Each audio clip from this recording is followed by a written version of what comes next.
Saudara-saudara sekalian,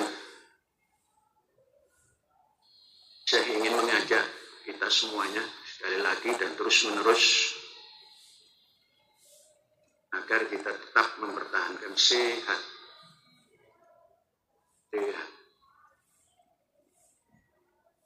Dahulu, Kanjeng Rasul Shallallahu Alaihi Wasallam mendiko di dalam catatan-catatan sejarah, pesannya pada umat, Tumu tasihu, berpuasalah kamu, pasti sehat. Dan tatkala membuka puasanya, punya anjuran dan punya tata cara. Nahnu qaumun la na'kul hatta najuh fa idza akalna la nashba. Kami ini kelompok orang atau bangsa yang tidak makan kalau tidak terasa lapar. Dan kalau toh makan tidak sampai kenyang. Itu usaha sehat.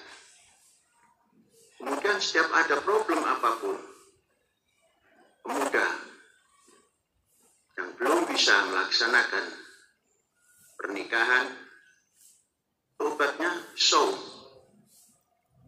puasa. Ternyata puasa ini merupakan bimbingan Kanjeng Rasul untuk umat manusia dan yang lalu ikut bersama beliau. Saudara-saudara, di saat-saat seperti ini, puasa itu punya peranan yang sangat penting.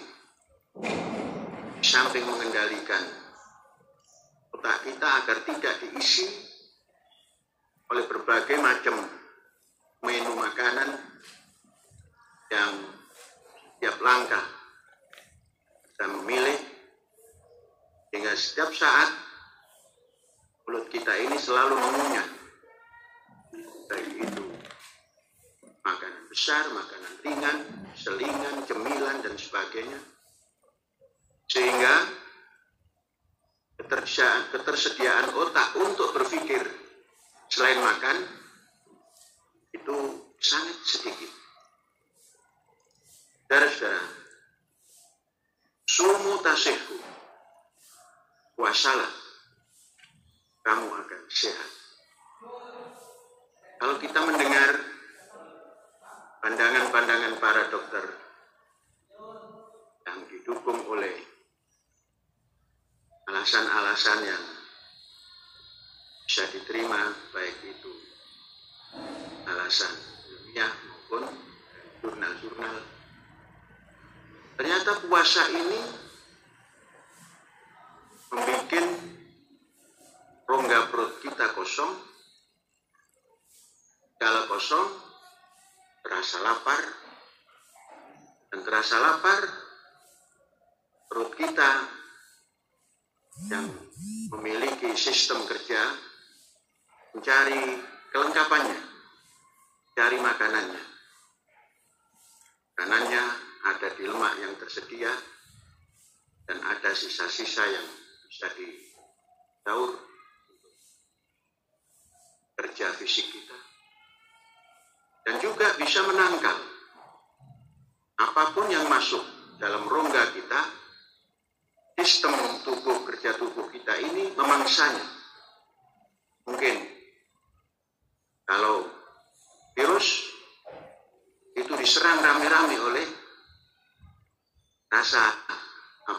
sistem kerja fisik kita, sehingga orang yang berpuasa ini mempunyai tentara yang sangat banyak dalam fisik untuk memerangi virus apapun yang datang. Saudara-saudara, dari sini pelajaran puasa dan praktek puasa yang kita lakukan insya Allah membawa makna yang sangat luas.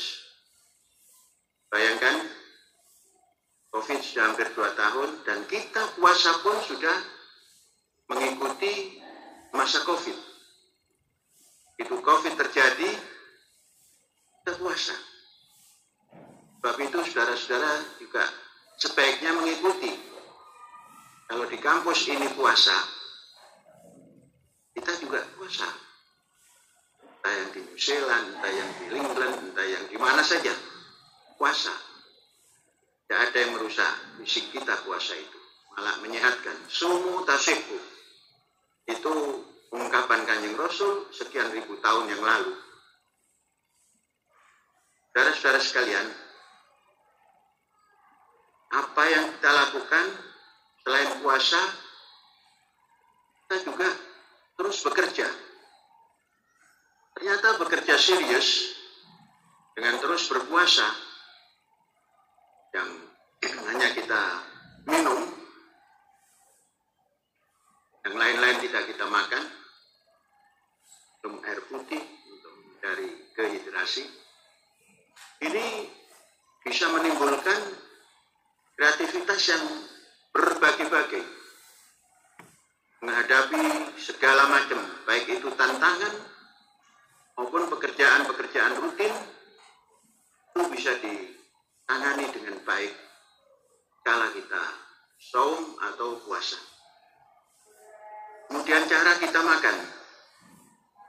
Kalau kita tidak puasa, mungkin pagi ada sarapan. Kemudian nanti siang sedikit ada snack. Kemudian nanti siang makan. Antara malam dengan siang ada snack lagi. Kemudian nanti menjelang tidur malam ada snack lagi. Alangkah beratnya perut kita ini menanggung beban untuk terus bergerak. Sehingga yang ada hanya lesu, lemah, kreativitas kurang. Saudara-saudara, kita yang dewasa,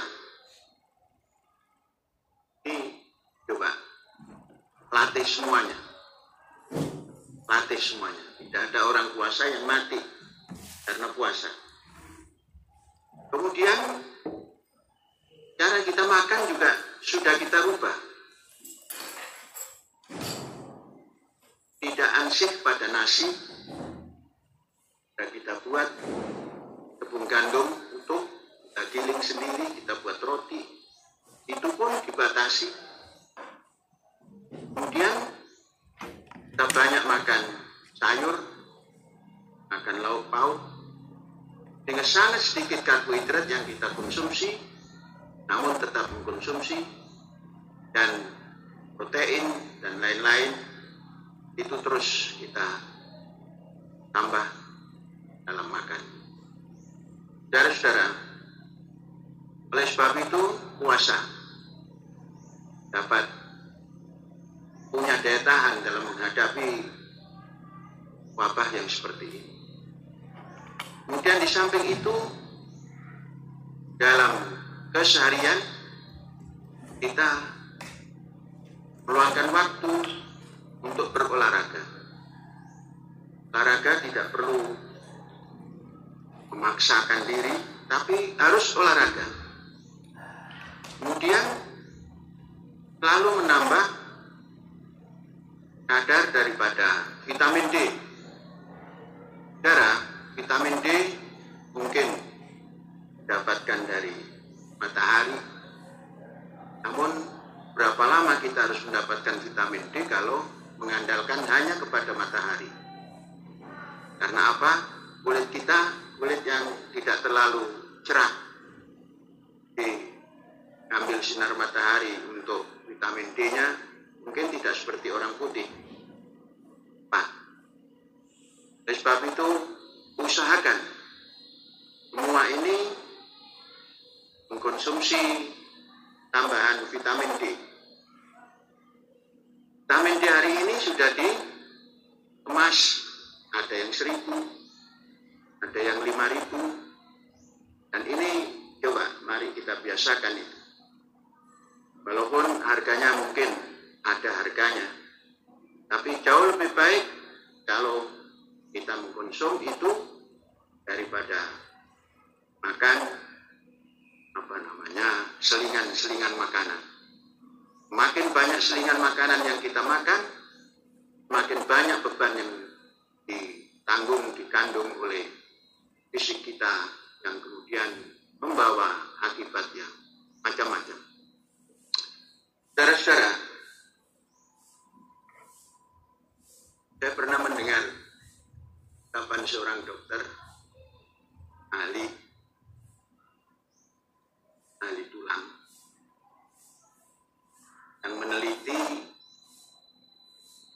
vitamin D bangsa Indonesia. Diambil sampelnya di Surabaya.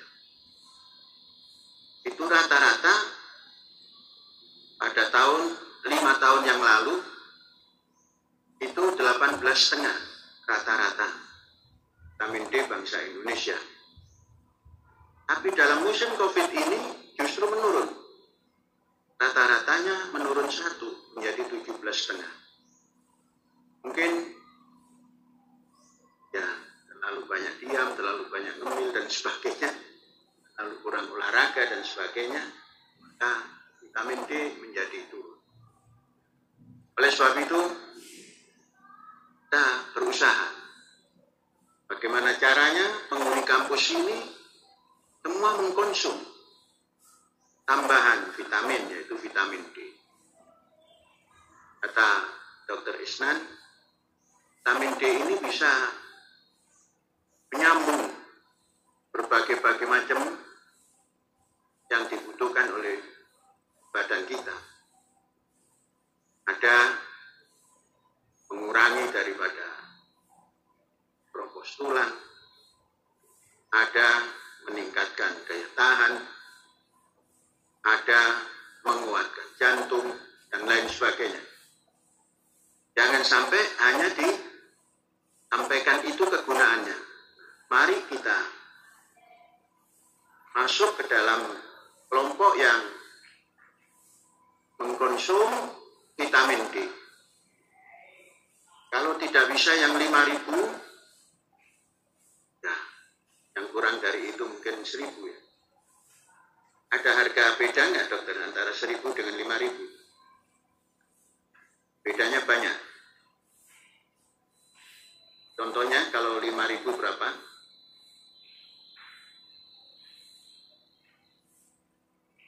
150-an. Kalau 1.000 ya, 1.000 100 sekian. Saudara-saudara, satu botol daripada vitamin D yang botol biasa itu isinya 80. Makan 1 kali yang 500, yang 5.000. Ini 3 5.000. Kalau itu harganya 200, lebih sedikit, itu tidak terlalu besar. Nanti bisa minta disediakan oleh koperasi melalui dokter. Jadi nanti cicilnya ke koperasi. Gunakan sebesar-besar gunaan koperasi itu, baik untuk kesehatan, untuk pendidikan, dan untuk yang lain-lainnya. Jangan salah kaheman. Kata orang Sunda, salah kaheman. Keluarkan uang untuk beli. Oh, berdasarkan lauk teri, tak kumaha. Kata orang, dokter juga, kalau kita ingin menambah setingkat 5.000 sampai 10.000 kadar vitamin D itu harus mengkonsum paling tidak 1 kilogram sampai 2 kilogram ikan salmon tiap hari untuk mengimbangi yang 5.000. Apalagi kalau 10.000. Saudara-saudara, ini untuk menjaga kesehatan, sumu tasifu, yang pertama saum, yang kedua olahraga, yang ketiga coba vitamin D, mari kita biasakan. Saudara-saudara sekalian, ini anjuran supaya kita selalu sehat. Kenapa? Dan sunnah Rasulnya kan sehat. Ihu. Caranya, aku kaumun la nakul hatta najur. Fa idza akalna la nashba. Ada yang bilang, Gusti Rasul saja umurnya pendek, 62.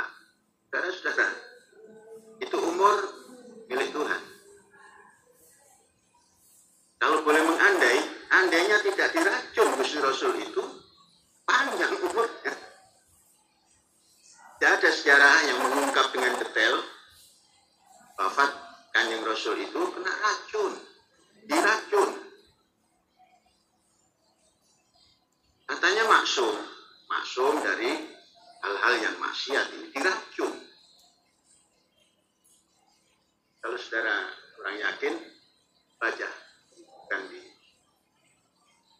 sejarah Kanjeng Rasul karangan Munawar Khalil kalau tidak salah. Itu saudara-saudara, ayo kita biasakan makan setelah lapar. Dan makan dulukan non karbohidrat. Setelah kenyang semuanya, masukkan karbohidrat. Kalau saya hari-hari bersama dokter itu mendahulukan yang non karbohidrat. Walaupun di situ ada mulai ikan asin, tetap saja terjadi karbohidratnya. Paling banyak ya 1 roti, keringnya setengah roti. Dan pagi saum, sahurnya jus jeruk dan yogurt 1 gelas, jus 1 gelas, pisang 2 atau 3 butir pisang Chandra Kirana. Saja sudah bisa bertahan sampai maghrib. Maghrib kan? Nah itu saum lagi. Jadi banyak saumnya. Saum mutasik. Longgarkan isi perut. Perut kita ini jangan terlalu dibebani. Jangan terlalu dibebani. Sesekali boleh kita makan banyak. Sesekali. Tapi olahraga yang rutin. Saya tiap pagi jalan kaki. Tidak usah lari. Dan di program, bukan program jalan kaki, tapi programnya jalan dengan program kardiovaskuler. Sehingga dalam beberapa jam atau dalam beberapa menit, kita sudah bisa membakar minimal 750 kalori terbakar. Kalau dilipatkan menjadi 1.500. Berarti 1 hari 1 malam non olahraga itu hampir sama. Jadi bisa sampai 3.500 atau mungkin 4.000. Itu untuk membuang apa yang telah kita konsum sehingga aman.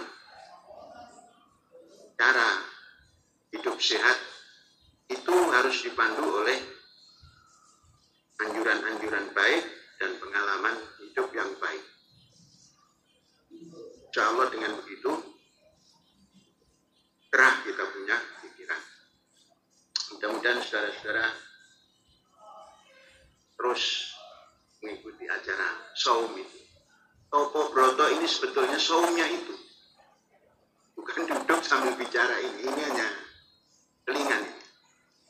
Topo Broto itu saumnya. Topo itu nyegah segala macam.